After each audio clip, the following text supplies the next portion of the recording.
दोस्तों सभी लोगों का स्वागत करता हूं मैं इस चैनल पे, इस सेशन पे। सभी लोग सबसे पहले जल्दी से सेशन को लाइक कर दीजिए। अब चलते हैं बिना किसी देरी के पहले क्वेश्चन पे। पहला क्वेश्चन आपकी स्क्रीन पर ये रहा। क्वेश्चन कह रहा है, a bar of a uniform cross section is subjected to an axial tensile force if the length is double and the half wide, okay, then the axial stress will be. क्या बात है, बहुत ही शानदार सा question है, खूबसूरत सा question है। और इस क्वेश्चन को करने के लिए गाइज आप सभी लोगों में से बहुत सारे लोग इसका आंसर बताएंगे कि अच्छा ये हाफ वाइड हो रहा है, मतलब ये कम हो रहा है, डी इसका है ना, जो इसका डी है वो हाफ हो जाएगा। और हाफ होने के बाद अगर देखा जाए तो D square pi by 4 D square होता है, तो उसका आंसर 4 टाइम्स आएगा। और यहीं पर ही बिकम्स 4 टाइम्स में आंसर गलत कर दोगे, घनघोर गलत आंसर ऑप्शन नंबर डी होगा। गाइज यहां पर आपको एक बात सोचनी है, जो बात आप लोग थोड़ा सा फील भी करेंगे। यहां पर क्वेश्चन में आप लोगों को बार के बारे में बताया, और ये जो बार है बेटा इसको बहुत ध्यान से देखो। क्या इस बार में आप लोगों को कहीं पर डायमीटर की चीज बताई जा रही है? क्या आप लोग इसमें कहीं पर भी डायमीटर देख सकते हो? नहीं देख सकते ना, तो फिर ये डायमीटर का है ही नहीं।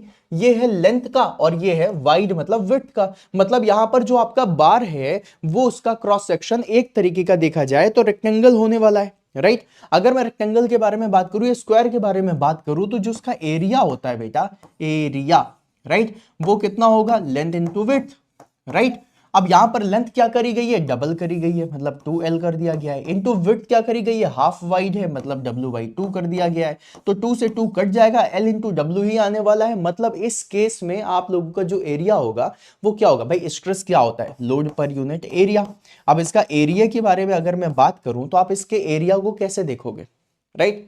एरिया को इसी तरीके से लेंथ और विड्थ पे देखोगे, है ना, और इसी तरीके से आंसर लगाओगे। बस यहां पर आंसर लगा दिया जाएगा, बिकम्स सेम, रिमेन्स सेम। अब जैसे ही आपने ऑप्शन नंबर ए लगाया, ऑप्शन नंबर ए गलत हो जाएगा, राइट।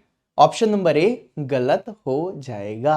अब पूछो क्यों गलत हुआ है? भैया एक चीज जो आप लोगों को समझनी है, जो आप ऑप्शन नंबर ए में भी नहीं समझ पाए, वो ये था कि जब भी कभी आप किसी भी बार को लेकर के जा रहे हो तो बार में ये होती है लेंथ, राइट, ये होती है आप लोगों की विड्थ, ये विड्थ है, और ये है हाइट। तो जो स्ट्रेस लग रहा है वो तो इस जगह पे लगेगा, तभी तो लेंथ आपकी डबल होगी।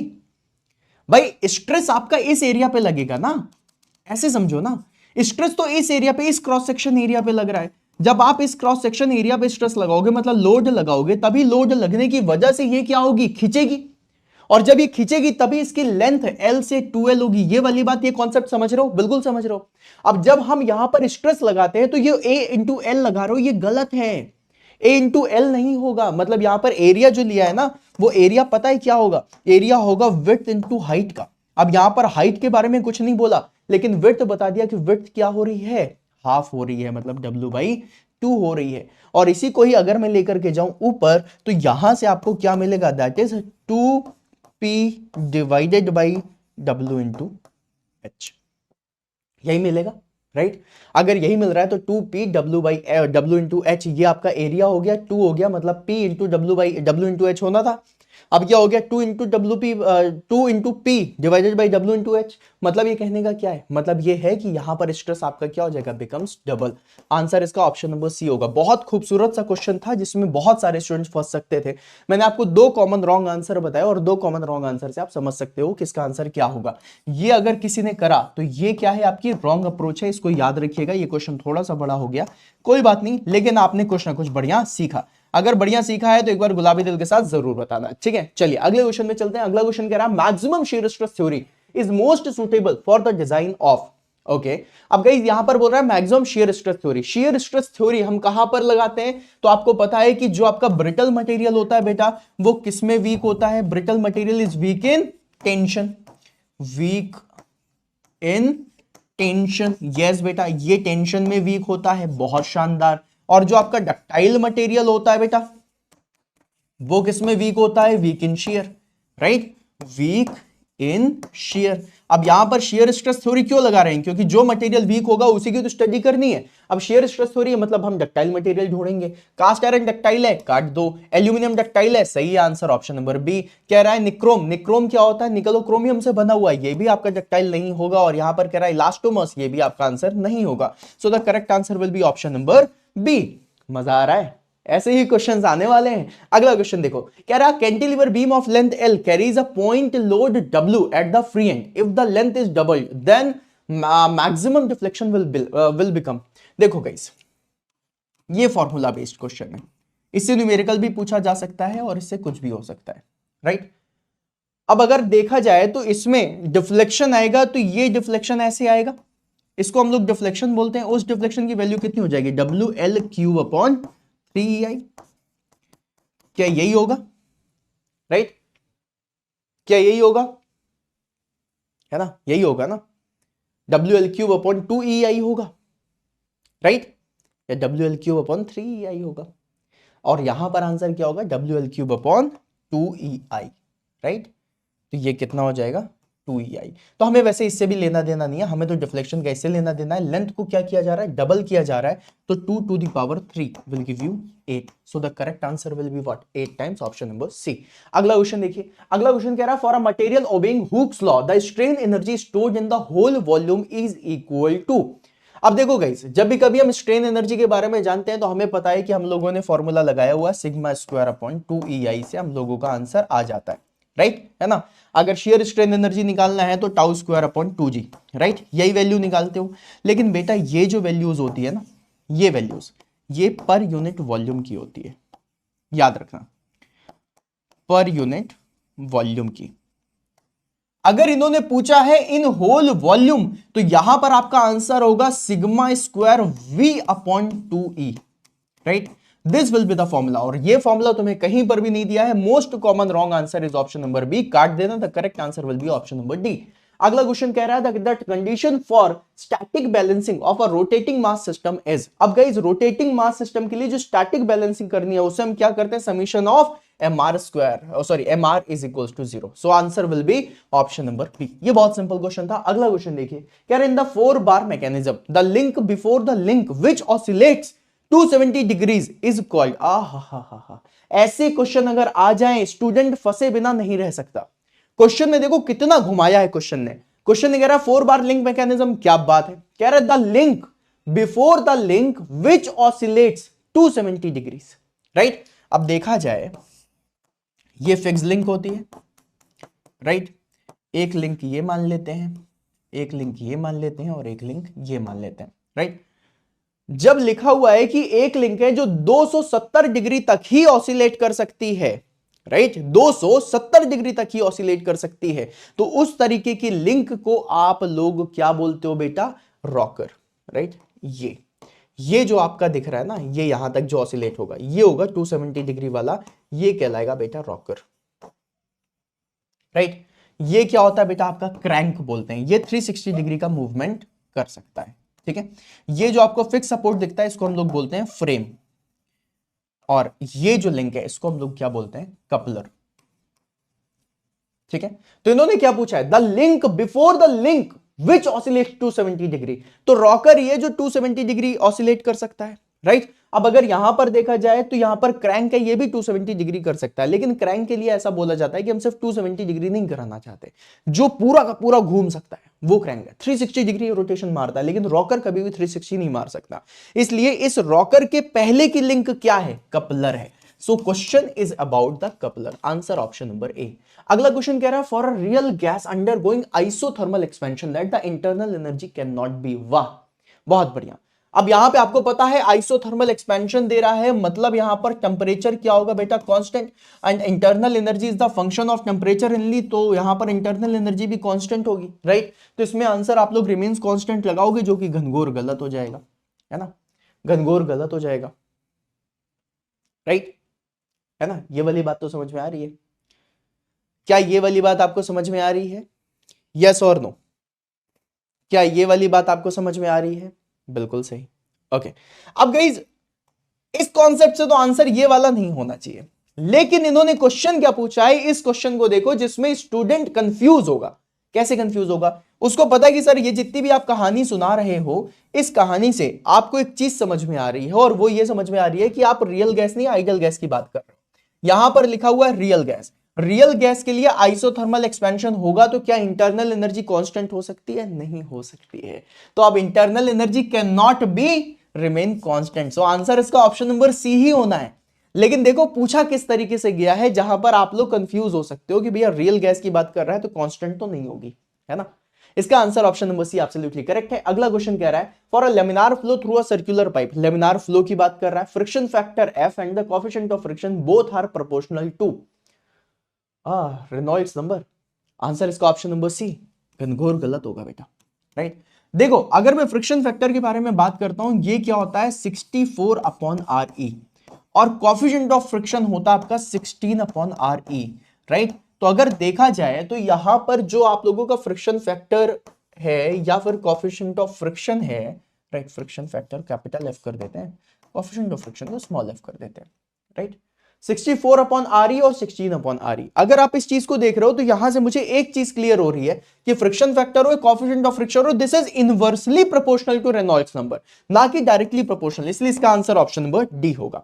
अगला क्वेश्चन देखिए, अगला क्वेश्चन कह रहा है that in welding heat affected zone is the reason.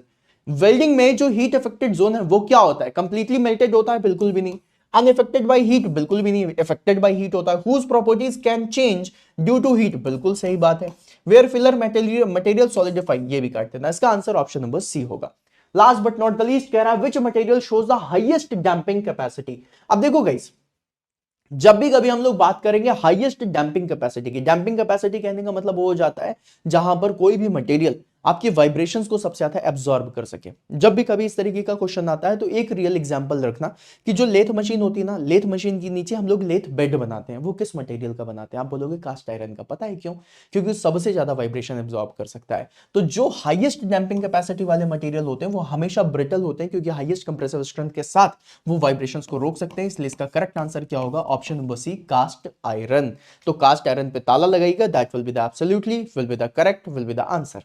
ठीक है, ओके।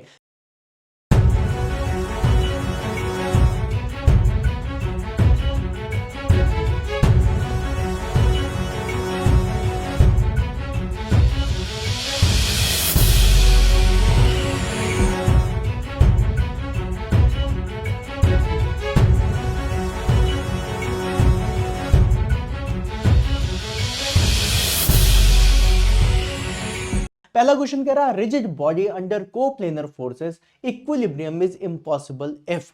देखो गाइस, बहुत अच्छा सा क्वेश्चन है। क्वेश्चन में इन्होंने क्या बोला है इस चीज को समझना है। ये कह रहा है कि भाई एक रिजिड बॉडी है, राइट, और इसमें कोप्लेनर फोर्सेस लग रहे हैं। कोप्लेनर कहने का मतलब होता है एक ही प्लेन पे लगने वाले फोर्सेस। और अगर मुझे इक्विलिब्रियम पे लेकर के आना है तो कुछ करना पड़ेगा, और किसी एक कंडीशन पे इक्विलिब्रियम नहीं आ सकती, इक्विलिब्रियम इम्पॉसिबल हो जाएगी। वो कब होगी? तो सबसे पहले तो ये देखो, मेरी 3 एक्सेस होती हैं, राइट। ये देखो, this is my 3 axes, that is X, this is Y and this is Z.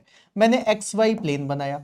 इस एक्स वाई प्लेन पे अगर मेरे फोर्सेस पैरेलल हैं एक दूसरे से तो मैं इक्विलिब्रियम फोर्सेस कभी नहीं निकाल सकता, राइट। तो इक्विलिब्रियम के लिए हमें सिर्फ एक कंडीशन ये चाहिए होती है कि कोप्लेनर पे आप लोगों का सेम प्लेन पर फोर्सेस कभी भी पैरेलल नहीं होने चाहिए। सो यहां पर इंपॉसिबल कब हो जाएगा? रिजल्टेंट फोर्सेस जीरो नहीं, रिजल्टेंट मोमेंट जीरो नहीं, lines of actions are parallel, ये इस केस में आपका इक्विलिब्रियम पे आना इंपॉसिबल हो जाएगा। ठीक है, अगला क्वेश्चन देखिए। अगला क्वेश्चन कह रहा है a particle moving under a central force conserves. क्या बात है भाई, बहुत ही शानदार सा क्वेश्चन है। क्वेश्चन कह रहा है particle moving under a central force conserves what? Linear momentum, angular momentum, kinetic energy या फिर mechanical energy always.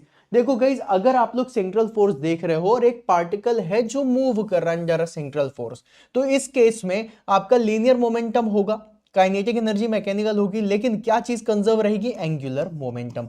So the correct answer will be option number B. B will be the correct answer. अगला question देखिए। अगला question क्या कह रहा है? For a beam of uniform strength under UDL, एक बीम है जिसमें यूनिफॉर्म स्ट्रेंथ है यूडीएल। यूडीएल का मतलब क्या होता है? Uniformly distributed load, right. तो यूनिफॉर्मली डिस्ट्रीब्यूटेड लोड पर the depth variation along length is. क्या बात है। अब देखो गाइस, यहां पर डेप्थ वेरिएशन लिख करके ना आप लोगों को कंफ्यूज कर दिया, राइट। अब आप लोगों को कंफ्यूज कर दिया। अब आप ये नहीं समझ पा रहे हो कि ये डिफ्लेक्शन के बारे में पूछ रहा है, या फिर ये आपसे बेंडिंग मोमेंट के बारे में पूछ रहा है, या फिर ये आपसे शेयर फोर्स के बारे में पूछ रहा है। बेसिकली डेप्थ वेरिएशन हम तभी देख सकते हैं जब डिफ्लेक्शन होगा। तो डिफ्लेक्शन कैसा होगा? सो डिफ्लेक्शन विल बी पैराबोलिक। देखो गाइस, कैसा होता है, बेसिकली ये आपका कैंटिलीवर बीम है, राइट। इसमें हम लोगों ने क्या किया, uniform beam strength having under UDL, right. लेकिन ना beam having the uniform strength under UDL, uniform beam है, हमने कैंटिलीवर का केस ले लिया, राइट। हमारी यूनिफॉर्म बीम है, हमने सिंपली सपोर्टेड का केस ले लिया। यही दो केस तो बने, और कोई केस है क्या आपकी नजर में? और कोई केस है क्या नजर में? नहीं है, बिल्कुल सही। अगर आप इन दोनों केसेस में देखोगे, दोनों केसेस में, तो जो आपका डिफ्लेक्शन होगा वो कैसा होगा, 1 डिग्री कर्व के साथ होगा, ये ऐसा आएगा, राइट। This is parabolic. अगर ये वाला केस है तो कैसा आएगा, ऐसा आएगा, this is parabolic. So the answer will be option number B, parabolic. Clear है सभी को? भाई दो ही कंडीशन हो सकती है, या तो कैंटिलीवर पे खेल रहा होगा, या फिर आप लोगों से किस पे खेलेगा, आप लोगों से सिंपली सपोर्टेड पे खेलेगा। बीम तो उसी तरीके से लगाई जाती है, या तो छज्जा बनाओगे या फिर छत बनाओगे। सिंपल सी बात है, राइट। तो अब गाइस यहां पर इन्होंने क्या बोल दिया, बीम बोल दिया, यूनिफॉर्म स्ट्रेंथ है अंडर यूडीएल, यूडीएल पे पूछ रहा है, depth variation along its length पूछ रहा है। इन्होंने बताया नहीं किस पे पूछ रहा है, हमने दोनों पे बता दिया, भाई पैराबोलिक होगा, ठीक है। चलो अगला क्वेश्चन देखिए, कह रहा है column with very low slenderness ratio fails primarily due to. Guys देखो कॉलम है, कॉलम दो ही तरीके से फेल हो सकती है। अगर मैं किसी कॉलम के बारे में बात करूं तो कॉलम दो ही तरीके से फेल होगी, राइट। अगर ये मेरी कॉलम की लेंथ बहुत ज्यादा है और एक कॉलम है जिसकी लेंथ मेरी कम है, राइट। तो ये जब फेल होगी तो ये किसकी वजह से फेल होगी, बकलिंग की वजह से, राइट। किसकी वजह से फेल होगी, बकलिंग की वजह से। और जो छोटी कॉलम होती है वो किसकी वजह से फेल होती है, क्रशिंग की वजह से फेल होती है। अब इसमें एक बात समझिएगा, जितनी छोटी column, right, basically slenderness ratio के बारे में अगर हम बात करें तो ये क्या होता है, L/K, राइट। ये होता है आपका स्लेंडरनेस रेशियो। अब ये जो इफेक्टिव लेंथ है, ये है इसकी इफेक्टिव लेंथ की वैल्यू, राइट। तो जो इफेक्टिव लेंथ निकालते हो, अगर इफेक्टिव लेंथ छोटी है स्लेंडरनेस रेशियो छोटा, इफेक्टिव लेंथ ज्यादा स्लेंडरनेस रेशियो ज्यादा, राइट, है ना। तो अब यहां पर देखा जाए तो इन्होंने बोला स्लेंडरनेस रेशियो वेरी लो है, मतलब लेंथ इफेक्टिव लेंथ इसकी कम होगी, तो मतलब यहां पे क्या आएगा, क्रशिंग आएगा। अगला क्वेश्चन देखिए, कह रहा है flywheel can not smooth speed fluctuations caused by. Guys देखो यहां पर लिखा हुआ है कि फ्लाईव्हील, सब कुछ फ्लाईव्हील और गवर्नर, इनका काम क्या है, बेसिकली फ्लक्चुएशन को स्मूथ करने का, फ्लक्चुएशन को कंट्रोल करने का। अब लिखा है कि भाई जो फ्लाईव्हील है can not smooth the speed fluctuation, कह रहा है कि भाई फ्लाईव्हील जो है वो फ्लक्चुएशन को स्मूथ नहीं कर पा रहा है। कौन से फ्लक्चुएशन को स्मूथ नहीं कर पा रहा है, क्वेश्चन ये पूछ रहा है कि fluctuation caused by dash is not getting smooth by flywheel. तो क्या हो सकता है, टॉर्क वेरिएशन, बिल्कुल भी नहीं। एनर्जी वेरिएशन, बिल्कुल भी नहीं। लोड वेरिएशन, बिल्कुल भी नहीं। The answer will B mean torque variation और मीन टॉर्क चेंज।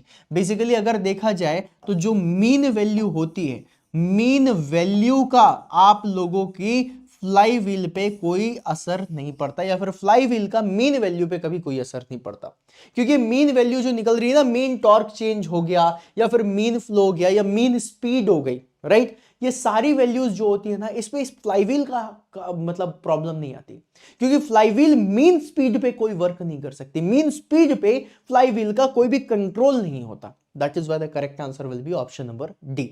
अगला क्वेश्चन देखिए, ऐसा क्वेश्चन मैंने आप लोगों को अगर कोई स्टूडेंट जो मेरा 8:30 बजे वाला सेशन देखता है उसको भी पता चला होगा कि वहां पर भी मैंने इस तरीके का एक क्वेश्चन कराया था, ठीक है। अब यहाँ पे क्वेश्चन कह रहा है that gyroscopic effect become significant when. कह रहा है गायरोस्कोपिक इफेक्ट जो है वो सिग्निफिकेंट कब बनता है। बहुत अच्छा क्वेश्चन है, राइट। बहुत सारे लोग इस पे कंफ्यूज होते हैं। यहां पर मोस्ट कॉमन रॉन्ग आंसर पता है क्या होगा, ये वाला option number D, that is rotating mass changes plane of rotation, right। ये भैया ये वो नहीं है, क्या बोलते हैं, गायरोस्कोपिक इफेक्ट का वेन नहीं है, दिस इज द रिजल्ट। ये तो रिजल्ट है, गायरोस्कोपिक कपल आने के बाद आप लोगों का जो रोटेटिंग मास है वो अपने प्लेन ऑफ रोटेशन को चेंज कर देता है, this is the result, this is not the cause.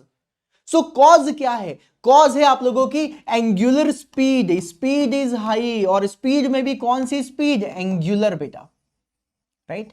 Angular के बारे में बात करेंगे, जब आपकी एंगुलर स्पीड ज्यादा होगी उस केस में गायरोस्कोपिक कपल आएगा, गायरोस्कोपिक फोर्सेस आएंगे, और वो जो गायरोस्कोपिक इफेक्ट आएगा उस इफेक्ट की वजह से जो आपकी रोटेटिंग मास है वो अपनी प्लेन ऑफ रोटेशन को बदलने लग जाता है, तो this is what, this is the cause, right, sorry this is the result, this is the cause, right. ठीक है, चलिए अगला क्वेश्चन देखिए। अगला क्वेश्चन आप लोगों से कह रहा है critical radius of insulation concept fails when. देखो guys, critical radius of insulation, एक क्वेश्चन मैंने इस तरीके का करवाया था बहुत टाइम पहले कि क्रिटिकल रेडियस ऑफ इंसुलेशन कहां पे लगाया जाता है, तो वो हमेशा लगता है कंडक्शन और कन्वेक्शन में। किस जगह पे फेल हो सकता है, वो सिर्फ रेडिएशन के केस में फेल होता है, राइट। तो यहां पर देखा जाए तो कंडक्शन कन्वेक्शन दिया है, ये आंसर होगा नहीं, the answer will be option number C, radiation dominates. When radiation dominates, वहां पर critical radius of insulation fail हो जाती है। बोले हमसे नहीं हो पाएगा, ठीक है। चलो अगला क्वेश्चन देखो। अगला ग्रह entropy generation is minimum for. Entropy generation, basically entropy generation कब आती है? एंट्रोपी जनरेशन आती है जब तुम लोगों की प्रोसेस कैसी हो बेटा, इरिवर्सिबल हो। इरिवर्सिबल की वजह से ही एंट्रोपी जनरेशन आता है, राइट, जिसको हम लोग क्या बोलते हैं बेटा, डेल्टा एस जनरेशन बोलते हैं। अब ये delta S generation irreversible process पे आता है। यहां पर देखा जाए isothermal process, it can be reversible, irreversible. Adiabatic can be reversible, irreversible. Isentropic, this is reversible only, right. तुमने पढ़ा होगा ना एडियाबैटिक और आइसेंट्रोपिक प्रोसेस, रिवर्सिबल एडियाबैटिक और आइसेंट्रोपिक प्रोसेस, मतलब ये रिवर्सिबल प्रोसेस होती है। और आइसेंट्रोपिक प्रोसेस मतलब एंट्रोपी कांस्टेंट है, रिवर्सिबल है, तो इस केस में बेटा तुम लोगों का एंट्रोपी जनरेशन आता ही नहीं है। So the correct answer will be option number C, right. अगला क्वेश्चन देखते हैं। अगला क्वेश्चन कह रहा है for a control volume at steady state entropy can, अब देखो इस चीज को देख करके ना बहुत सारे लोग कंफ्यूज हो जाएंगे। For a control volume at steady state, steady state देखा, अरे स्टडी स्टेट के बारे में बात कर रहा है, मतलब यहां पर देखा जाए तो variation with respect to time नहीं होगा। हाँ बिल्कुल सही बात है, variation with respect to time नहीं होगा, कंट्रोल वॉल्यूम के बारे में बात करी जा रही है, स्टडी स्टेट की बात करी जा रही है, बिल्कुल समझ गए। तो यहां पर आप लोगों की एंट्रोपी क्या होनी चाहिए, यहां पर एंट्रोपी क्या होनी चाहिए? तो आप लोगों ने जो पढ़ा है ना, reversible, irreversible, control mass system, control volume system, जब स्टडी स्टेट के बारे में हम बात करते हैं उस केस में हमारी जो एंट्रोपी होती है, इट कैन ओनली वाला टर्म आएगा ही नहीं। The correct value will be it can increase, decrease और remain constant, it depends on the situation, right. आपने कंट्रोल वॉल्यूम स्टडी स्टेट पे तो दे दिया, अब आप सिचुएशन तो बताओ कि एक्चुअली में प्रोसेस कैसी है, राइट, एक्चुअली में वो प्रोसेस कैसी है, तब जाकर के समझ में आएगा ना। क्लियर है? चलो अगला क्वेश्चन देखते हैं। अगला क्वेश्चन कह रहा है diesel knock is fundamentally caused bye. अब देखो डीजल नॉक जो लिखा हुआ है ना, बेसिकली ये नॉक टर्म यूज किया जाता है पेट्रोल इंजन के लिए, लेकिन अगर डीजल नॉक लिखा है मतलब इसका कहने का क्या है कि इसे हम क्या बोलते हैं, डेटोनेशन बोलते हैं। अब ये डेटोनेशन फंडामेंटली किसकी वजह से होता है? हाई फ्लेम स्पीड की वजह से? बिल्कुल भी नहीं। देखो गाइस, डीजल में क्या होता है, आप लोग जब कंप्रेशन करते हो, कंप्रेशन में हाई एयर कंप्रेस होती है, हाई टेम्परेचर और प्रेशर पहुंचता है, फिर उसके बाद आप क्या करते हो, डीजल का स्प्रे करते हो। अब जरूरी नहीं है ना कि आप डीजल का स्प्रे आपने करा और तुरंत ही आग लग जाए, है ना। अब आपको ये चीज पता है कि कोई भी इंजन है, फॉर एग्जाम्पल मान लो मेरा एक इंजन है जो 3600 आरपीएम पे चल रहा है, आरपीएम पे, राइट। अगर ये 3600 आरपीएम पे चल रहा है तो तुम्हें ये पता है कि एक सेकंड में कितनी बार चलेगा, तो 0 से 0 काट देते हैं, 6×36, मतलब एक सेकंड में ये 60 रोटेशंस करेगा, राइट। 60 रोटेशंस होंगे, यस और नो बताओ, बिल्कुल सही। अब 1 रोटेशन में तुम्हारे 2 स्ट्रोक हो जाते हैं, 180 डिग्री का 1 स्ट्रोक होता है, तो 1 रोटेशन में तुम्हारे 2 स्ट्रोक होते हैं। यहां पर कितने रोटेशन हो गए, 60 रोटेशन हो गए। 60 रोटेशन मतलब 120 स्ट्रोक्स, राइट, 120 स्ट्रोक्स हो गए।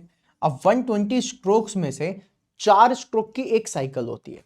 अगर 4 स्ट्रोक में से एक स्ट्रोक पावर स्ट्रोक है, तो मतलब इस 120 स्ट्रोक में 4 से अगर मैं डिवाइड करूं तो लगभग 30 स्ट्रोक्स आ रहे हैं पर स्ट्रोक पे, एक साइकिल पे कितने स्ट्रोक, भाई 4 से किया ना, तो मतलब कितना तुमने देखा कि भाई 4 स्ट्रोक की एक साइकिल होती है, तो अगर मैं देखूं कि एक मतलब 120 स्ट्रोक में से 30-30 स्ट्रोक आएंगे, तभी तो हो पाएगा। 30 बार कंप्रेशन होगा, 30 बार सक्शन होगा, 30 बार पावर एग्जॉस्ट आएगा, 30 बार एग्जॉस्शन आएगा, एग्जॉस्ट बोलते हैं पावर एक्सपेंशन के बाद, राइट। मतलब 30 बार आपका पावर स्ट्रोक आएगा, एक सेकेंड में 30 टाइम्स डीजल स्प्रे होगा। समझना इस बात को, डीजल स्प्रे होगा। अब आप एक बात समझो, अगर ये जो डीजल स्प्रे हो रहा है वो 1 सेकंड में 30 बार हो रहा है बेटा, 1 सेकंड में, अगर 1 सेकंड में 30 बार डीजल स्प्रे हो रहा है, सोचो कितनी स्पीड में चल रही होगी चीजें। और उसमें से अगर आप जो एयर को कंप्रेस कर रहे हो, अगर वो एयर इतनी बार कंप्रेस नहीं हुई है ना, मतलब इतनी ज्यादा कंप्रेस नहीं हुई कि टेंपरेचर और प्रेशर उस लेवल पे पहुंच सके कि आप डीजल को जला सको, तो 1 सेकंड में एटलीस्ट 4 से 5 बार डीजल स्प्रे करेगा, तब जाकर के आग लगेगी, राइट। तो वो जो 4 से 5 बार डीजल स्प्रे करता है, उसकी वजह से क्या होता है, जो डीजल का अमाउंट है वो बढ़ जाता है, और उसकी वजह से आपका डिले पीरियड भी बढ़ता है। और जैसे ही वो डीजल जलता है तो सडन प्रेशर बढ़ता है, राइट। पहले थोड़ा जलता तो इतना ही बढ़ता, अब 5 गुना चला तुरंत बढ़ेगा, राइट। इसकी वजह से आपका डेटोनेशन आने लग जाता है। तो हाई फ्लेम स्पीड नहीं होती, डेटोनेशन होता है, लेकिन डेटोनेशन ही तो पूछ रहा है, detonation is fundamentally caused by detonation, ऐसा तो होगा नहीं।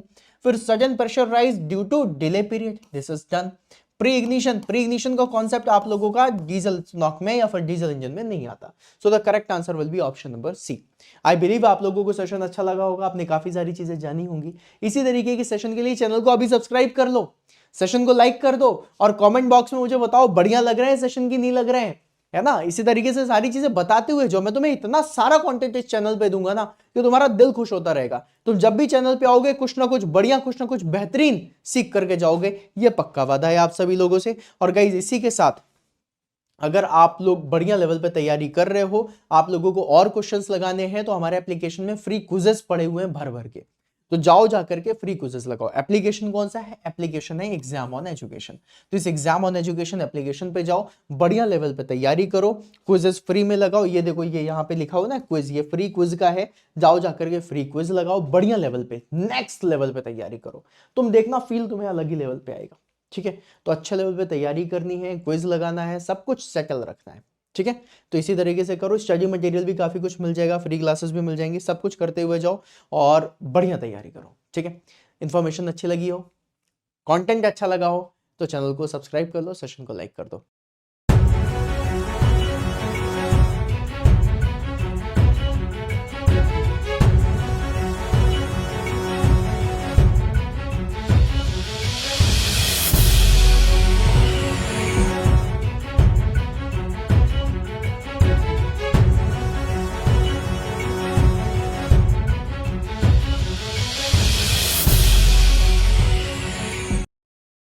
Now the question is saying that austenite steel, okay, is stable at, अब austenite in steel is stable at room temperature, below eutectoid temperature, above critical temperature, या all the temperatures। देखिए guys, जब हम austenite के बारे में बात करते हैं तो आप लोगों को पता है कि ये जो टर्म है, जस्ट अ सेकेंड, जो ऑस्टेनाइट है ये आपको क्या देता है, gamma iron, right. Gamma iron का स्ट्रक्चर क्या होता है, FCC, है ना।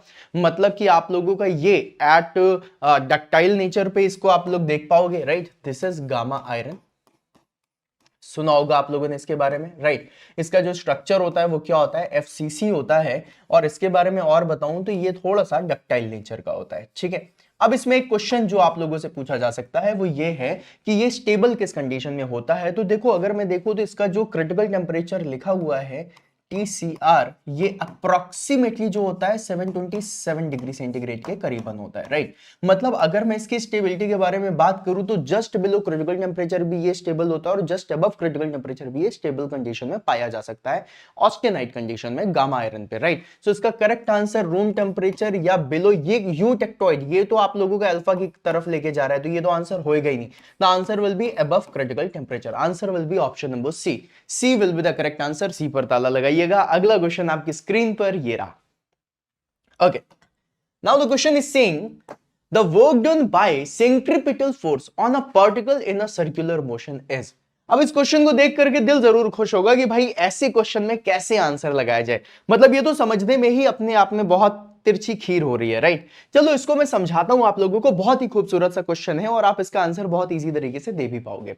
गाइज आप लोगों ने देखो यहां पर देखा सेंट्रीपिटल फोर्स, अगर मैं यहां पर ये कोई सर्कल बनाता हूं, इस सर्कल का ये जो सेंटर हो गया, राइट, और ये मान लो ये कोई रेडियस है, ठीक है, ये रेडियस है, इस पे ही इंटरनली ऐसे इनवर्ड डायरेक्शन में जो फोर्स लगता है ना उसको हम लोग क्या बोलते हैं बेटा, सेंट्रीपिटल फोर्स। ये फोर्स आप लोगों का क्या कहलाता है, सेंट्रीपिटल फोर्स। समझिएगा इसको, बहुत ही खूबसूरत सा, बहुत ही बढ़िया सा क्वेश्चन है, centripetal force. Is it done?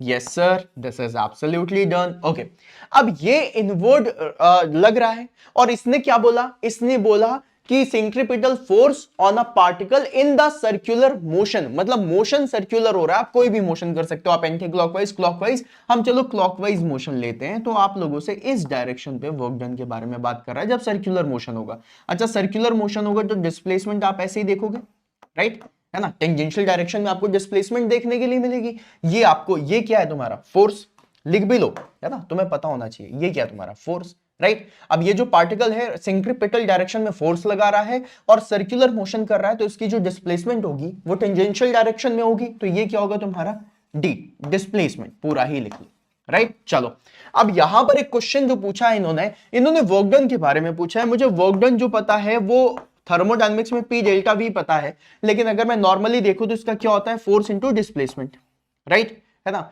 लेकिन इसमें एक चीज और भी है, डिस्प्लेसमेंट का कौन सा कंपोनेंट, तो हम कौन सा कंपोनेंट लेते हैं, कॉस थीटा। आपने 11वीं 12वीं में पढ़ा होगा एफ डी कॉस थीटा के बारे में, राइट। चलो, अब यहां पे थीटा एंगल क्या है भाई, 90 डिग्री का है थीटा एंगल। अगर मैं देखूं तो कॉस 90 की वैल्यू कितनी हो जाती है, कॉस 90 इज 0। अगर ये cos 90 0 है, cos 0 1 होता है, cos 90 0 होता है, याद रखिएगा, ठीक है। तो एफ डी कॉस थीटा, अब cos 90 की वैल्यू यहां पर अगर मैं लिखना चाहूं तो ये क्या हो जाएगी, that is F D cos 90, right. अब एफ डी cos 90 0 है तो यहां से मुझे आंसर क्या मिलेगा, 0। So the correct answer will be option number C, 0। खूबसूरती देख रहे हो इस क्वेश्चन की, आधी लाइन के क्वेश्चन ने इतने सारे कॉन्सेप्ट्स लगाए हैं and most of the students इसका आंसर गलत कर सकते हैं, most of the students, right.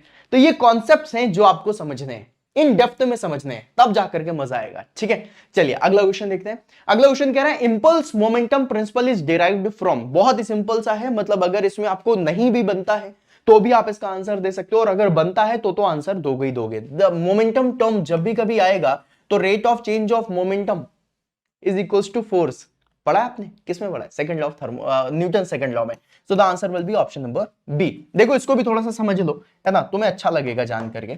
भाई rate of change of momentum, momentum को हम किससे दिखाते हैं, पी से दिखाते हैं। So delta P divided by delta T, rate किससे निकालते हैं, टाइम से निकालते हैं, right. And this will be equals to force, क्या मैं इसको एफ लिख दूं, क्या मैं इसको एफ लिख दूं, फोर्स, राइट। अच्छा, अब अगर मैं इस डीपी को लिखना चाहूं तो मैं डीटी को इधर लेकर के चला जाऊं तो ये क्या हो जाएगा, DP, right, and that will B F D, ठीक है।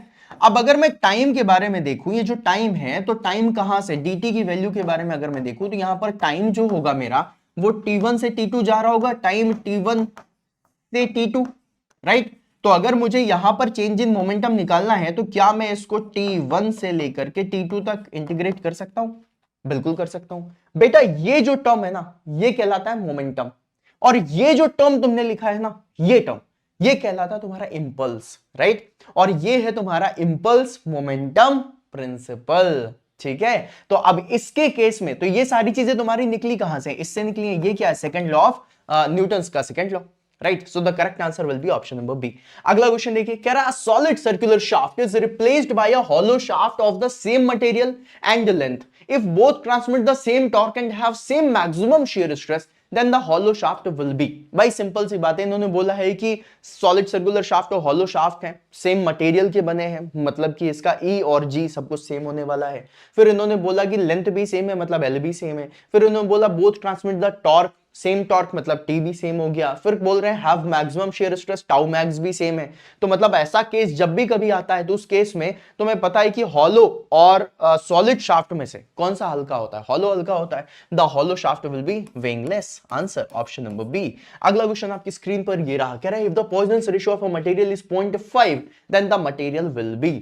गाइस देखिए, आप लोगों में से हर किसी को ये वाली बात बहुत अच्छे से पता है कि जब मैं बात करता हूं म्यू और 1/m और पॉइजन्स रेशियो की, इसकी वैल्यू 0.5 कब होगी, जब आप लोगों का वॉल्यूमेट्रिक स्ट्रेन क्या हो, 0, right. Change in volume upon original volume that is volumetric strain की वैल्यू 0 होती है, तब जाकर के जो म्यू की वैल्यू है 0.5 आती है। ये वाली बात आपको पता है ना, कैसे निकलता है ये भी देखो। जब मैं change in volume upon original volume की बात करता हूं तो इसका जो फॉर्मूला होता है 1 minus 2 mu upon E, right, multiplied by sigma X plus of sigma Y plus of sigma Z.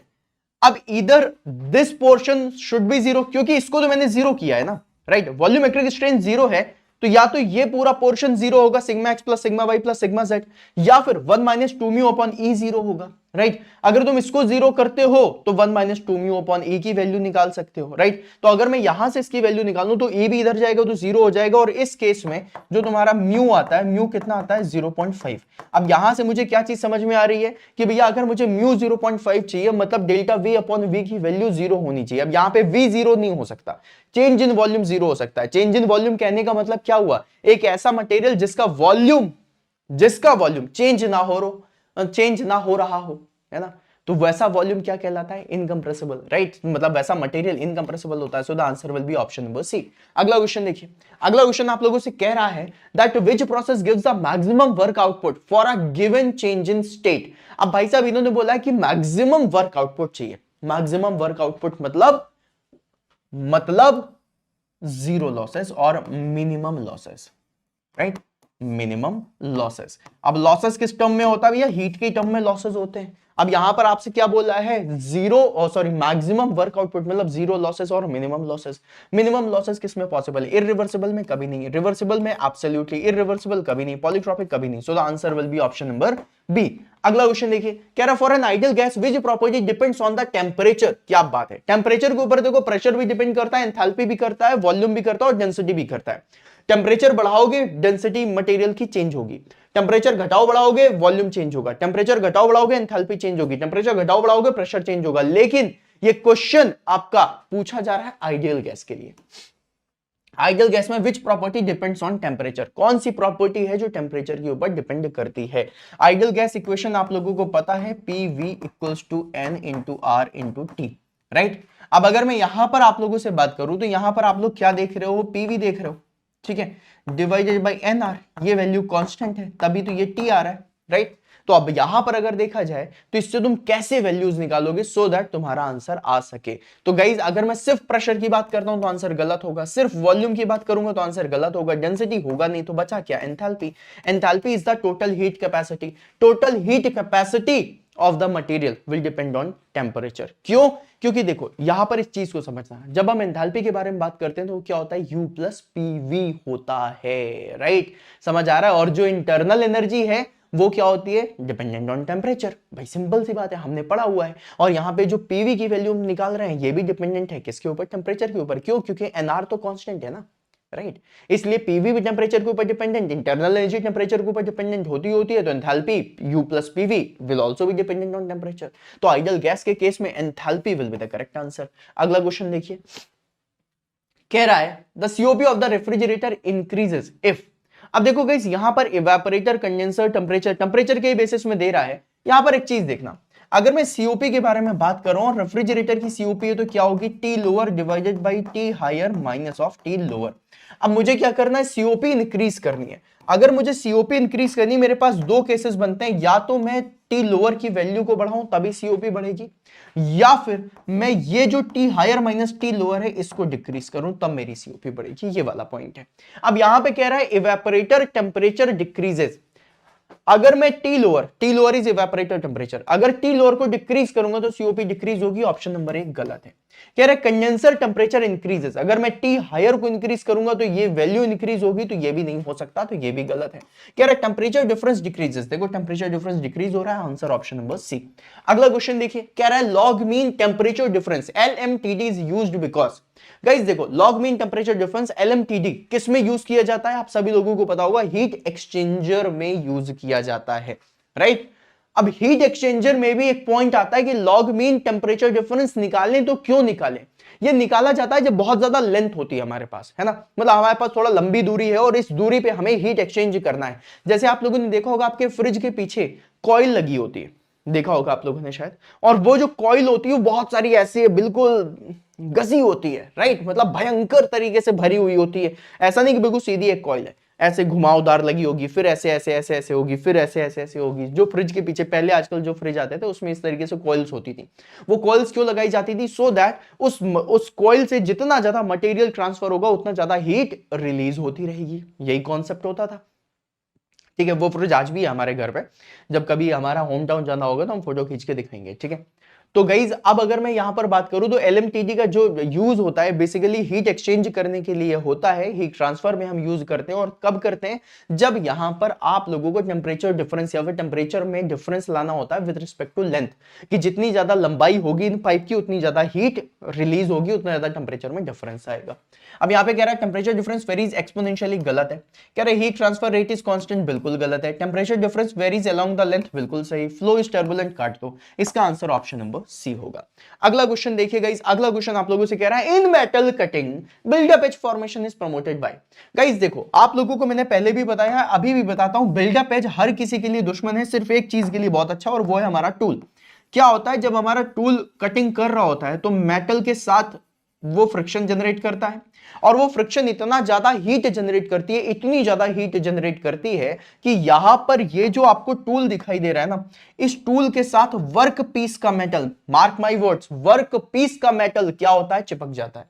अब चिपकने के बाद ये क्या होता है? इसकी शार्प एज खत्म हो जाती है। अब जब शार्प एज खत्म हुई तो यहां पर ये बिल्डअप एज बन जाता है, और ये बिल्डअप एज फिर मटेरियल को काटने लग जाता है। ऑल्दो सब कुछ खराब होता है बिल्डअप एज से, पावर भी ज्यादा लगती है, सरफेस फिनिश भी खराब है, सब खराब है, लेकिन फिर भी बिल्डअप एज आप लोगों की दिखती है, ठीक है, टूल के लिए अच्छी है। तो ये बिल्डअप एज बनती कब होगी? जब बहुत ज्यादा तेज स्पीड में चीजें चल रही हैं, जब फिर आराम आराम से चल रही हैं ताकि हीट और ज्यादा रिलीज हो सके। जब बहुत आराम आराम से चीजें चलती हैं, डक्टाइल मटेरियल पे चीजें चलती हैं, स्लो स्पीड पे होती है, तभी यहां पर हीट जनरेशन ज्यादा होती है और हीट एब्जॉर्प्शन ज्यादा होता है। इसकी वजह से यहां पर बिल्डअप एज बनती है। ऑप्शन देख लेते हैं। हाई कटिंग स्पीड पहले काट दो, कह रहा है low cutting speed, absolutely correct. Sharp tool काट दो, हाई रेक एंगल काट दो। इसका करेक्ट आंसर क्या होगा? Option number B. So that was the concept for today. I believe आप लोगों को आज का सेशन भी मजा आया होगा, बढ़िया तरीके से देखा होगा। और गाइज अगर आपको सेशन अच्छे लगते हैं और सारी चीजें आपको बढ़िया लगती हैं तो आप लोगों को एग्जाम ऑन एजुकेशन भी डालना चाहिए। यहां पर क्विज होता है, इस क्विज को भी जरूर आप लोग अटेम्प्ट करिए, जरूर फ्री में क्विज मिलता है आपको, आप बढ़िया अच्छे से अटेम्प्ट कर सकते हैं, इसको अटेम्प्ट भी करिए, बढ़िया तरीके से चलाइए। और गाइज इसके साथ साथ एक चीज और बता देता हूं, आप लोग चैनल को सब्सक्राइब कर लीजिए सो दैट डेली आपको सेशन मिल सके। डेली रात को 8:30 बजे आपकी सीबीटी 1 2026 की तैयारी हो रही है, और शाम को 5 बजे आपकी सीबीटी 2 2025 की तैयारी हो रही है एसएससी जेईई सेम एग्जामिनेशन के लिए।